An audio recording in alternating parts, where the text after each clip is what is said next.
राष्ट्र सर्वप्रथम राष्ट्र सर्वप्रथम राष्ट्र सर्वप्रथम राष्ट्र सर्वप्रथम। अंतर्राष्ट्रीय श्रमिक दिवस के अवसर पर एआईसीसी मुख्यालय में कांग्रेस नेता जयराम रमेश ने प्रेस वार्ता को संबोधित किया। इस दौरान जयराम रमेश ने कहा कि आज अंतर्राष्ट्रीय श्रमिक दिवस है और कांग्रेस पार्टी ने अपने न्याय पत्र में श्रमिक न्याय के लिए 5 गारंटियां दी हैं, जिसमें मुख्य रूप से मनरेगा में 400 रुपए दैनिक मजदूरी, 25 लाख का श्रमिकों को हेल्थ इंश्योरेंस, शहरी रोजगार गारंटी कानून बनाया जाएगा, सामाजिक सुरक्षा व सुरक्षित रोजगार जैसी गारंटी शामिल है। इसके साथ ही कांग्रेस नेता ने श्रमिक न्याय, युवा न्याय, नारी न्याय, किसान न्याय, हिस्सेदारी न्याय को न्याय पत्र का स्तंभ बताया। आज 1 मई है, अंतर्राष्ट्रीय श्रमिक दिवस भी है। जैसा कि आप जानते हैं, ये हमारा न्याय पत्र, इसमें श्रमिक न्याय के बारे में हमने 5 गारंटियां दी हैं। ये हमारा गारंटी कार्ड है जो करीब 8 करोड़ परिवारों तक पहुंच रहा है और इसमें श्रमिक न्याय इन 5 न्यायों में से श्रमिक न्याय है। और मैं समझता हूं कि आज उचित है, क्योंकि आज अंतर्राष्ट्रीय श्रमिक दिवस है। 1923 से यानी कि 101 साल हम 1 मई को अंतर्राष्ट्रीय श्रमिक दिवस के रूप में बनाते हैं। और मैं समझता हूं आज उचित है कि हमारे न्याय पत्र में श्रमिक न्याय को लेकर जो हमने मुख्य तौर से 5 गारंटियां दी हैं, उसको मैं फिर देश के सामने आपके द्वारा रखना चाहता हूं। ये श्रमिक न्याय को लेकर हमारे 5 गारंटियां ये हैं। पहला गारंटी ये है 400 रुपये कम से कम दैनिक मजदूरी, मनरेगा में भी।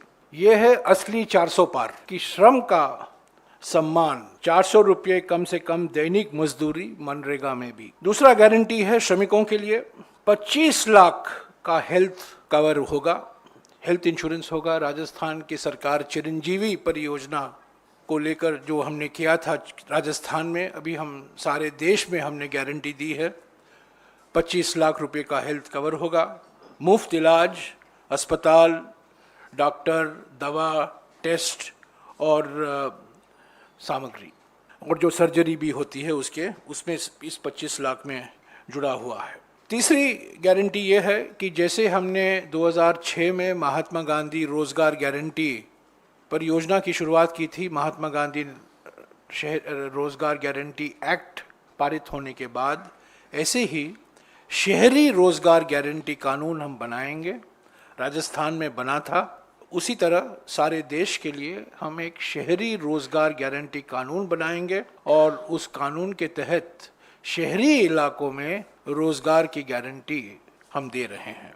चौथा गारंटी ये है सामाजिक सुरक्षा, खास तौर से असंगठित क्षेत्र के मजदूरों के लिए जीवन और दुर्घटना बीमा। जैसा कि आप जानते हैं, करीब 92% रोजगार हमारे देश में असंगठित क्षेत्र में है। संगठित क्षेत्र के लिए सामाजिक सुरक्षा का प्रावधान काफी विस्तार से किया गया है पिछले 70 सालों में, पर सामाजिक सुरक्षा असंगठित क्षेत्र के श्रमिकों के लिए इतनी भारी मात्रा में उपलब्ध नहीं है जितना कि होना चाहिए था। इसलिए हमने असंगठित मजदूरों के लिए जीवन और दुर्घटना बीमा का गारंटी दी है। और 5वां गारंटी ये है सुरक्षित रोजगार। ये बहुत महत्वपूर्ण है, क्योंकि अभी सरकारी कामकाज में, सरकारी रोजगार में सब कॉन्ट्रैक्ट लेबर हो रहा है, सब कॉन्ट्रैक्ट लेबर का इस्तेमाल हो रहा है। हम कॉन्ट्रैक्ट सिस्टम मजदूरी को बंद करेंगे, ये हमारा 5वां गारंटी है। युवा न्याय, नारी न्याय, किसान न्याय, हिस्सेदारी न्याय और श्रमिक न्याय, ये 5 न्याय हमारे न्याय पत्र का स्तंभ हैं। और इसको लेकर हमने जो 25 गारंटियां दी हैं, मैंने आपको श्रमिक न्याय को लेकर अंतर्राष्ट्रीय श्रमिक दिवस के अवसर पर फिर से हमारे देशवासियों को अवगत कराया है। दूसरी बात जो मैं कहना चाहता हूं कि पिछले 10 साल में श्रमिकों को लेकर 10 साल खास तौर से किसानों के लिए, युवाओं के लिए तो अन्याय काल रहा है। बेरोजगारी का दर पिछले 45 सालों में, पर खास तौर से श्रमिकों को लेकर पिछले 10 साल में अगर आप सरकारी आंकड़े देखें, ये हमारे आंकड़े नहीं हैं, ये सरकारी आंकड़े हैं। सरकार का एक लेबर ब्यूरो ऑफिस होता है जो शिमला में है, और उस लेबर ब्यूरो जो केंद्र सरकार की संस्था है, उस लेबर ब्यूरो के आंकड़े के अनुसार 2014 और 2023 के बीच में श्रमिकों की वास्तविक मजदूरी स्थिर हो गई है, यानी कि रियल वेज रेट श्रमिकों का बढ़ा नहीं है। बिल्कुल ऐसा ही रहा है 2014 और 2023 के बीच में। यानी कि संक्षिप्त में मैं आपको बता दूं अंतर्राष्ट्रीय श्रमिक दिवस पर कि श्रमिकों पर भारी अन्याय हुआ है पिछले 10 साल में। कानून बदले गए हैं और कॉन्ट्रैक्ट लेबर बढ़ा है, मजदूरी दर में कोई बढ़ोतरी नहीं आई है, और इसीलिए हमारे जो गारंटियां हैं, जो हमारे न्याय पत्र में श्रमिक न्याय को लेकर हमने 5 गारंटियां दी हैं, वो विशेष महत्व रखता है। राष्ट्र